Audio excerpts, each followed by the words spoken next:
Bonjour à toutes et à tous. Je voulais vous faire cette vidéo aujourd'hui pour vous parler de l'EFT. On m'a souvent demandé qu'est-ce que c'était l'EFT? Voilà, ça commence à être de plus en plus connu, mais ça reste quand même assez méconnu finalement. Donc l'EFT, ça veut dire Emotional Freedom Techniques, c'est-à-dire technique de libération des émotions en français. Et plutôt que de vous parler de ce que c'est, et cetera, de ce que ça fait, j'avais envie de vous partager mon parcours de comment j'ai rencontré l'EFT en fait. Donc moi, j'ai rencontré l'UFT en 2013. Je me suis inscrite à une course qui s'appelait la Sénégazelle, qui s'appelle toujours la Sénégazelle, qui est une course humanitaire, où en fait le principe c'est de collecter 46 kilos de fournitures, scolaires et puis, de les amener directement au Sénégal et sur place, en fait, il y a 5 étapes de course de 10 kilomètres à peu près et donc chaque arrivée, c'est dans une école et on vient distribuer les fournitures qu'on a récoltées avant en France. Donc j'ai trouvé le concept absolument génial. Moi, le côté humanitaire, voilà, de pouvoir, faire le processus de bout en bout, c'est-à-dire vraiment récolter les fournitures, les amener moi-même, les distribuer moi-même à des enfants, je me suis dit: «Mais c'est formidable». C'est une aventure, humaine et une expérience unique et j'avais vraiment envie de vivre ça et en 2013, c'était, l'année de mes 33 ans et donc j'avais l'habitude de dire que c'était mon année christique et je voulais faire, quelque chose de spécial, en fait, pour, cette année-là, donc de l'ordre un peu de l'initiatique et donc c'est mon compagnon qui avait trouvé cette idée-là et je lui ai dit: «Bah, ouais, c'est génial, j'ai envie de faire ça». Donc je me suis inscrite et je suis partie, au Sénégal. Sauf que, ce que j'avais pas mesuré, en fait, c'était que c'était une course. Certes humanitaire, mais une course quand même et quand j'ai réalisé ça, je me suis dit: «Mais il va falloir que je m'entraîne». C'est au Sénégal, c'est dans du sable mou, c'est, sous le soleil et tout ça, enfin, j'ai pas l'habitude de courir, je courais pas du tout. Et en plus, pour moi, bah, j'avais des grosses mémoires de traumatismes, de l'endurance du collège. On est nombreux hein, à avoir ce petit trauma-là, mais moi je me disais: «Mais enfin, je me suis inscrite pour faire, 50 kilomètres certes sur 5 jours, mais je cours 5 minutes, j'ai l'impression que je vais mourir, comment je vais faire?» Et je me suis retrouvée en stage, énergétique avec, une personne et quand on a fait le tour de table, cette personne s'est présentée en tant que, praticienne EFT et même formatrice. Et du coup, bah, je suis allée vers elle en lui disant: «Bah, tu sais quoi? Je me suis inscrite à une course humanitaire, mais j'ai des grosses, mémoires, de enfin, j'ai peur de courir, j'ai peur de pas y arriver et j'ai même peur de mourir en courant, quoi». Ça allait vraiment jusque-là. Mais je sais pas pourquoi j'ai fait ça, mais enfin, c'est pour le côté humanitaire, ça je savais, mais pour le côté course à pied, je sais pas comment je vais faire. Donc je dis: «Là, j'ai vraiment besoin d'aide» et en fait, on a commencé à faire des séances d'EFT. Donc, l'EFT, pour vous expliquer quand même, c'est que ça associe la parole et la stimulation de points, qui sont situés sur les trajets des méridiens d'acupuncture. Donc le fait de parler, on va réactiver toute la mémoire émotionnelle, toute la charge émotionnelle, hein, on a tous vécu ça. Quand on a vécu quelque chose de difficile et qu'on le raconte à nouveau, et bien on a l'émotion qui remonte, quoi. On a la gorge qui se serre, la voix qui tremblote, on a les larmes parfois qui coulent. Donc l'émotion, elle est là comme si on était en train de revivre l'événement au même moment, quoi. Et donc le fait de c'est ça, de parler, ça réactive l'émotion et le fait de stimuler, donc en fait, on vient stimuler des points qui sont sur les méridiens comme ça, en racontant son histoire, bah, là, on va décharger toute la, tout ce qui était piégé au niveau émotionnel dans notre corps, dans nos cellules et cetera. Donc on a fait plusieurs séances comme ça et elle me disait que, bah, enfin, voilà, on travaillait vraiment sur, qu'est-ce qui me bloquait? Donc je disais: «Bah, je cours 5 minutes, j'ai l'impression que je vais mourir». Donc on travaillait vraiment sur les symptômes physiques, ce que ça me faisait, les émotions, les peurs, parce que c'était énormément de peurs à venir, mais c'était lié aussi à des mémoires, bah, du collège, hein, souvent, mais bien au-delà aussi. C'est-à-dire que, très vraisemblablement, je suis aussi morte, en course, alors peut-être, j'en sais rien, dans la Grèce antique ou en faisant des marathons ou je ne sais quoi. Bref, parce que cette mémoire était vraiment très, très présente. Donc on a travaillé là-dessus et bah, quand je courais, en fait, elle m'avait transmis, cette petite astuce de, stimuler les doigts, comme ça pour que quand je cours, si jamais j'avais des montées d'émotions, je puisse continuer à courir. Donc au début, sincèrement, je courais 5 minutes, hein, 5 minutes et c'était tout. Et puis, bah, petit à petit, en fait, je me challengeais, je continuais à m'entraîner et puis j'avais ça qui m'aidait, en fait et je continuais, je stimulais en continu pendant ma course et j'y allais vraiment un pas après l'autre. Et j'ai trouvé vraiment que ça m'avait, mais libérée à tous les niveaux. Alors, j'ai fait 8 mois de préparation et puis je suis partie. Quand je suis partie au Sénégal, j'avais jamais couru plus de 10 kilomètres. Il y avait des étapes qui faisaient entre c'était 8 et 13. Je me disais: «Si c'est 13 kilomètres, je vais mourir». Hem et puis j'avais jamais couru 2 jours de suite et là, il fallait que je cours 5 jours de suite. Donc je me disais: «Je sais pas comment je vais faire». Ce qui m'aidait, c'était de savoir que en fait, chaque matin, on pouvait choisir, en fait, soit on courait, soit on marchait. Donc je savais que j'avais cette option-là. Mais sincèrement, quand je me suis inscrite, je me suis dit mon challenge à moi personnel, c'était de me dire: «Je veux faire ces 5 jours de course en courant et il est pas question que j'aille là-bas pour marcher». En plus, je me suis inscrite toute seule, donc j'avais pas de coéquipière, j'avais pas d'équipe derrière moi. J'avais aucune idée du niveau des autres concurrentes, même si c'est pas des concurrentes, c'est pas un concours, voilà, c'est c'est humanitaire, donc c'est vraiment une ambiance qui est hyper soutenante, hyper bienveillante et il y a pas du tout de compète, en tant que telle. Mais bon, j'avais quand même ce truc de me dire: «Je veux pas passer pour la nulle, on sait jamais, imagine, tu es la seule à marcher et tout», donc ça, c'était hors de question pour moi. Donc je me disais: «Ben, tu vas courir ma grande». Donc pendant les 8 mois, bah, je me suis entraînée, j'ai fait mes petites stimulations, j'ai vachement évolué et puis voilà, j'arrivais à tenir mes 10 kilomètres à peu près en 1 heure, ce qui était, tout à fait raisonnable pour quelqu'un qui avait jamais couru, quoi.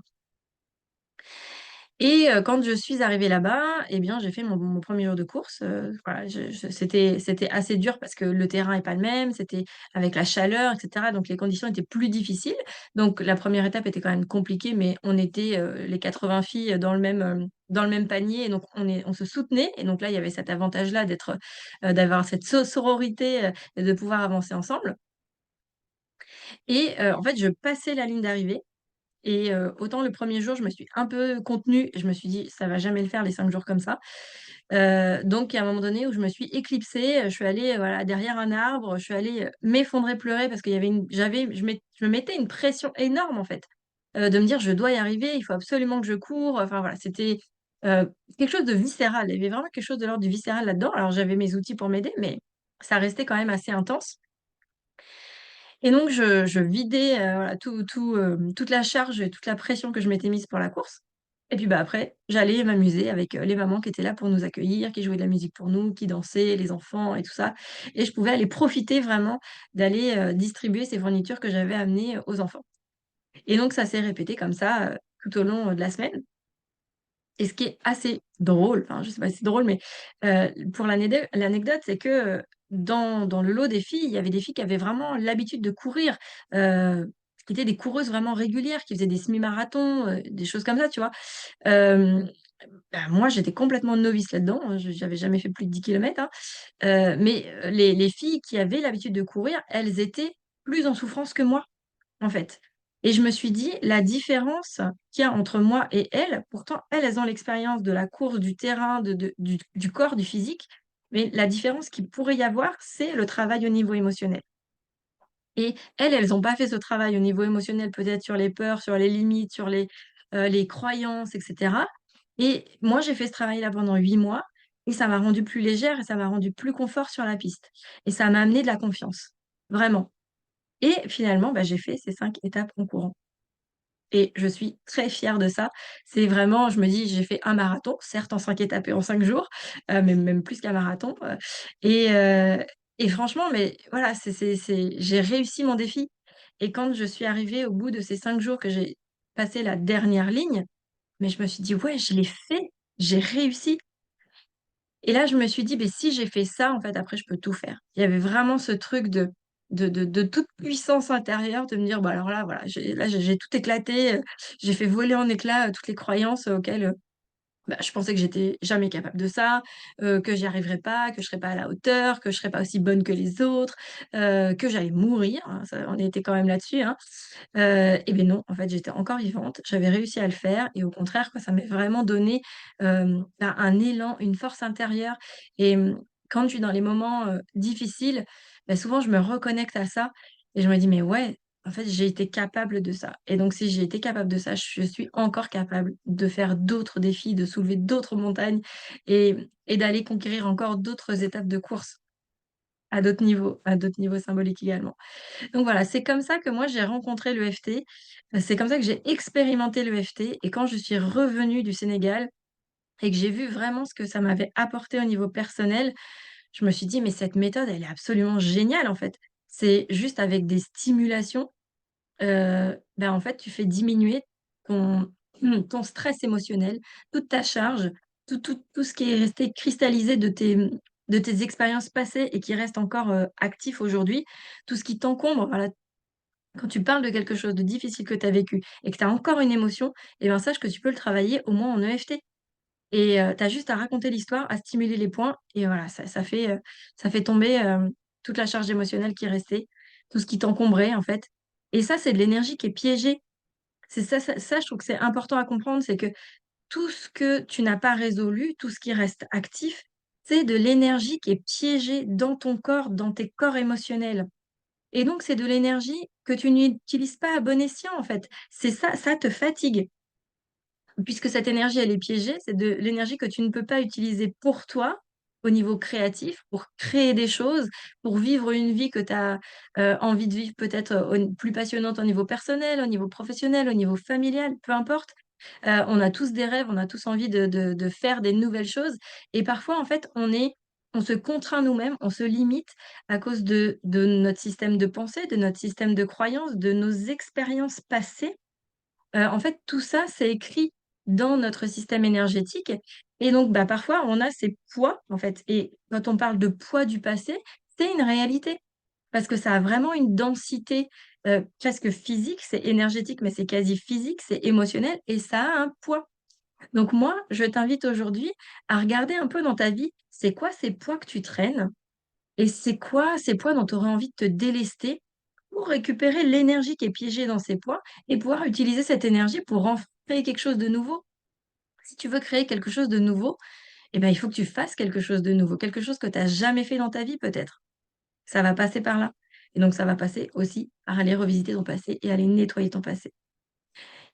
Et voilà, je voulais partager ça avec vous aujourd'hui.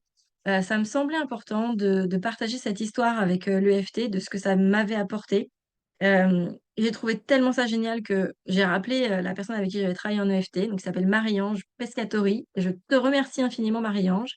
Avec toi, du coup, je me suis formée, j'ai appris les bases de l'EFT et puis, j'ai commencé à accompagner des personnes parce que je trouvais ça tellement presque magique, en fait, de pouvoir s'apaiser comme ça avec nos doigts. Il y a pas besoin d'outils, juste nos mains, nos doigts, nos mots et donc ça, on les a tout le temps sur nous, donc on peut le faire n'importe où et quand on connaît la méthode, c'est extrêmement rapide. Heu, L'EFT, ça fait partie des thérapies brèves parce que, si on compare ça à la psychothérapie classique, on va prendre nettement moins de séances, pour arriver à un résultat, j'allais dire identique, mais même peut-être, mieux parce qu'on va plus loin à transformer vraiment, toutes les «émotions négatives» entre guillemets, et toutes les croyances et cetera. Donc il y a vraiment une transformation intérieure et autant la parole est vraiment primordiale, hein, pouvoir, libérer la parole et raconter son histoire et tout ça, c'est vraiment très important. Mais pour moi, le travail se fait vraiment quand on fait la stimulation en même temps. Donc voilà, c'était un partage, de mon expérience, de comment j'ai rencontré l'EFT, de ce que ça m'avait apporté, pourquoi je me suis formée, pourquoi je propose ça aujourd'hui.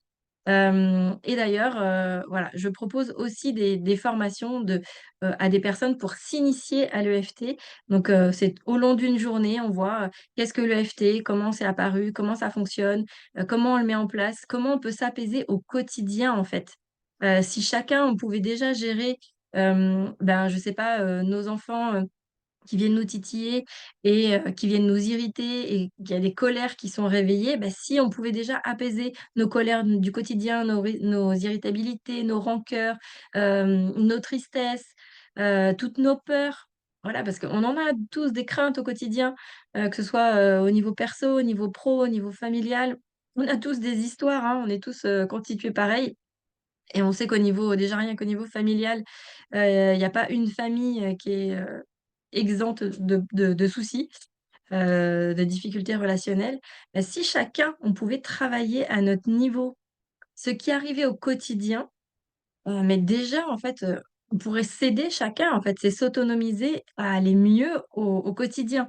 Après pour tout ce qui est gros dossiers, les gros traumas que vous avez vécus, que ce soit au niveau familial, personnel, pro, je vous invite vraiment à le travailler avec quelqu'un.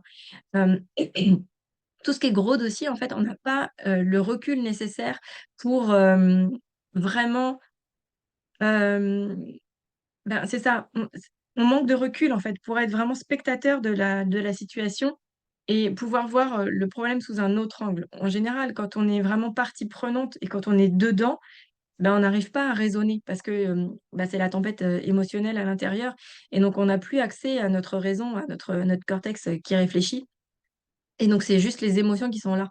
Donc, on a besoin de quelqu'un, qui soit extérieur à la situation, qui reste neutre et qui arrive, lui, à faire les liens et à démêler, en fait, la pelote, émotionnelle pour nous. Donc voilà, donc pour les gros dossiers, traitez-les avec quelqu'un, vous allez aller beaucoup plus vite, ça va être beaucoup plus efficace, que de le faire seul. Voilà. Travailler sur, des petits soucis du quotidien, ça tout le monde peut le faire, et je vous invite vraiment à le faire et à apprendre à le faire. C'est voilà, au cours d'une journée, vous pouvez très, très bien apprendre à manipuler cet outil, à vous l'approprier pour pouvoir au quotidien vous apaiser. Je vous souhaite une très, très belle journée et puis je vous dis à très vite.